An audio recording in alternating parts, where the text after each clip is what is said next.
Я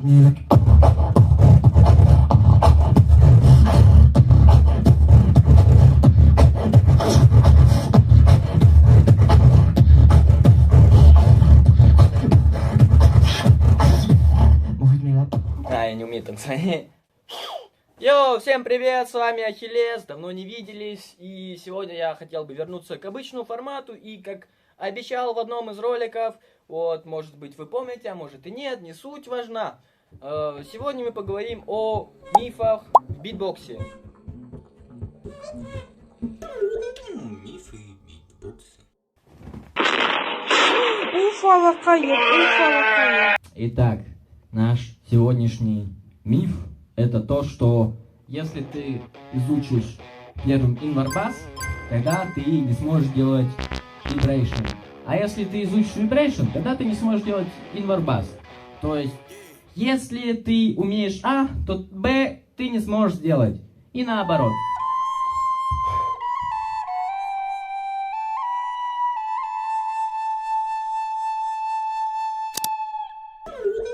Мифы битбокса. Что могу сказать? Это логическая ошибка, потому что, как бы, битбокс не работает таким образом, что ты можешь сделать исключительно А или исключительно Б.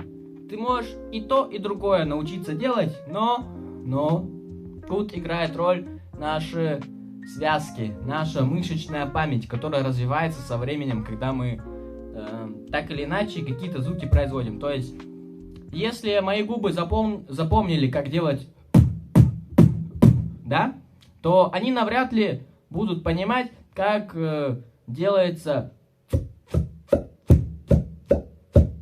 первое время. Потому что они не привыкли к тому, что мы делаем так звук. Именно из-за этого, если человек изначально неправильно базу свою поставил, тогда ему с дальнейшим обучением будет сложнее ее вернуть на правильное место. То есть место он будет делать там условно вот так, выплевывая звук. Это как бы можно отнести в категорию других звуков, но ему будет сложнее перейти на... Он объективно звучит громче. Вот я убираю микрофон, да, подальше, и делаю... А вот я делаю... Ну, я думаю, разницу вы сами слышите. Ломай меня полностью. И тут то же самое, только суть в том, что когда мы делаем vibration,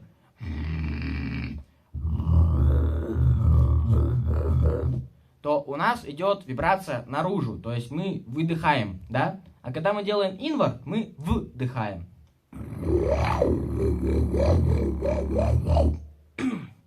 И как раз таки из-за того, что идет разное положение связок и разное взаимодействие с воздухом, у нас получается такая забавная ситуация, что вроде как мы эти связки, ложные связки, да, или какие там еще связки взаимодействуют. Я не слишком силен в теории, но на практике и на опыте могу вам сказать так, что несмотря на то, что мы эти связки уже взаимодействуем, мы умеем ими управлять, они не совсем понимают, когда мы хотим выдохнуть, да, а когда мы хотим вдохнуть. Вот. И они не совсем понимают, что конкретно от них требуется, типа, связки буквально такие. А от нас что сейчас требуется? Связки. Вот ты сидишь, делаешь свой и пытаешься из этого сделать инварбас. А связки такие. Чего, блядь? Или ты сидишь и пытаешься сделать vibration, а связки такие. Толик, блядь, это подъезд. И вот как раз таки из-за этого многим битбоксерам, когда они выучили А, им сложнее понять, как работает Б. Не из-за того, что так работает в мире, что ты умеешь делать это, поэтому ты не сможешь сделать вот это. Тебе сложнее это сделать. Нет, оно работает именно из-за того, что связкам сложно перестроиться. Им сложно выстроить новую цепочку. Но тут есть одно большое но. В ходе того, что мы продолжаем тренировки, продолжаем это делать, они все лучше и лучше понимают, как с этим работать и как уметь это делать. Потому что иначе, если бы это так работало, тогда бы человек, не было бы такого битбоксера, который умел делать бы и инвард бас, и вибрейшн. А у нас есть буквально...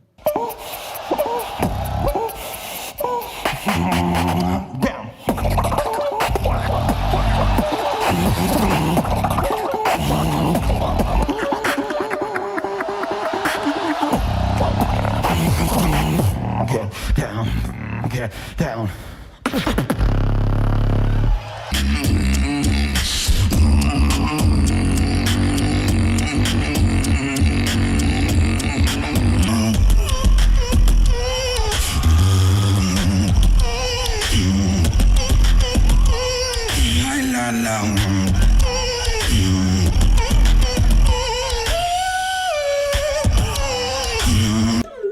Мифы битбокса.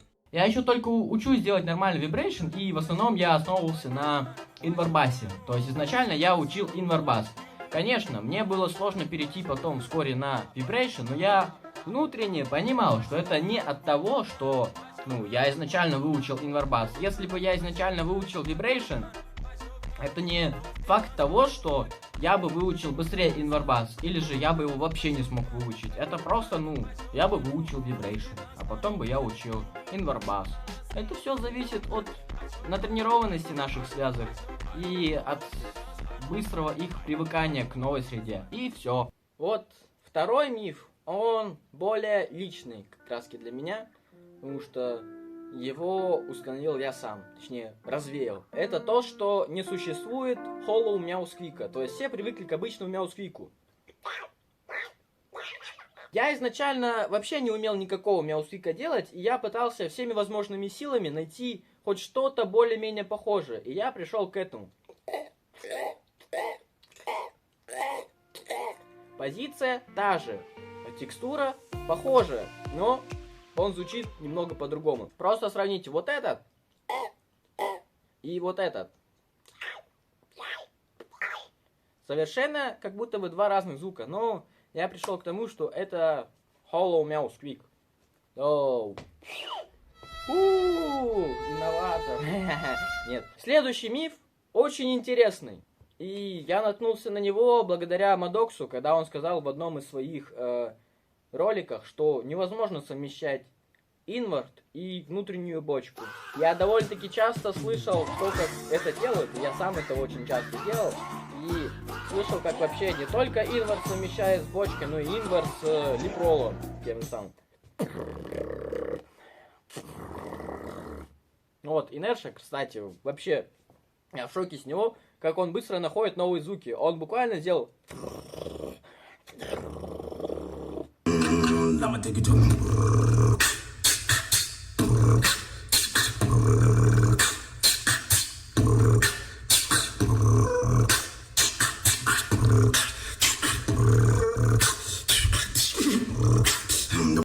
Короче, инвард бас с бочкой — это вообще самый легкий миф, который можно развеять. Его очень изи делать. Просто делаешь... И потом стараешься делать инвард.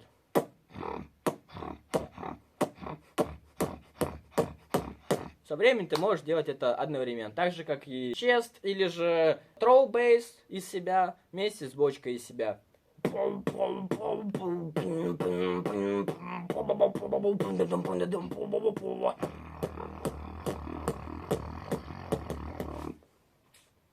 Вот и все. Вот и вся тайна.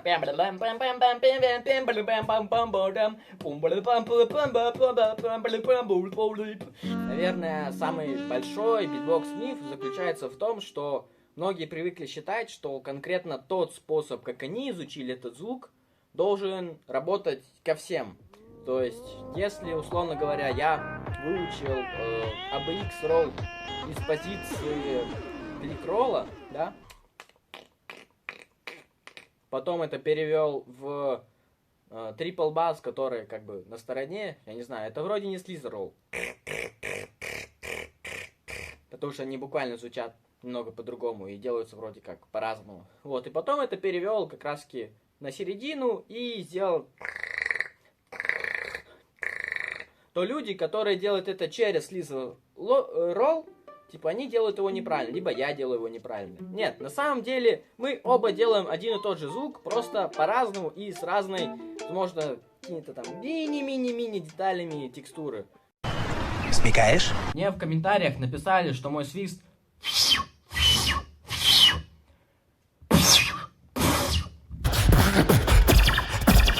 это не свист Каджи. Я сейчас не могу прям хорошо с диафрагмой работать, вот. Я не такой эксперт, как Каджи, но мне написали, что это не один и тот же свист, что он делает его по-другому. Может быть, базару ноль, как бы. Мы все можем делать один и тот же звук, но с разным подходом.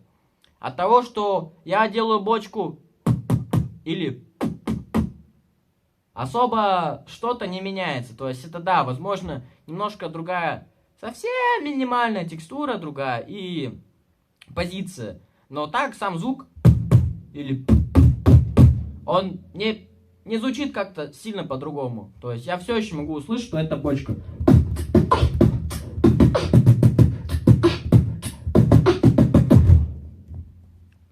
Также и со свистом или ABX роллом, как бы тут не особо большое отличие. Как говорится в битбоксе, от перестановки позиции сумма децибелов не меняется. Ау. Ну, короче, да. Мифы битбокса. Как раз таки из-за этого мифа у многих новичков закрадываются сомнения в том, а правильно ли они вообще битуют и правильно ли их учат другие битбоксеры. Что я, собственно, хотел сказать этим последним мифом в данной рубрике. То, что забейте, учите, как у вас получается. Конечно, если вы делаете такую бочку и хотите научиться делать обычную бочку, классическую, это будет долгий путь и еще довольно-таки трудный, потому что переучиться бывает тяжело. Но может быть это будет какой-то вашей уникальной фишкой, так что не беда, если вы делаете что-то не как все. Наоборот, может быть иногда и стоит забить на то, как делается обычно, и просто продвигать что-то свое и делать то, как ты это делаешь. А с вами был Ахиллес, я надеюсь, вам понравилось это видео. Если так, то дайте мне об этом знать в комментариях, ставьте лайки, подписывайтесь на канал, чтобы не пропустить больше такого контента. И особенно подписывайтесь на мой телеграм-канал, если вам интересно закулисье из жизни Ахиллеса. Спасибо за просмотр и пока-пока. Музычку! Между городов, между облаков мы собирали, мы выясняли, кто из них в конце останется на борту вместе с нами. И вот судный день, мы покинем реальный мир. Все в моменте развернется, но мы на матрице и на пути нам светит солнце.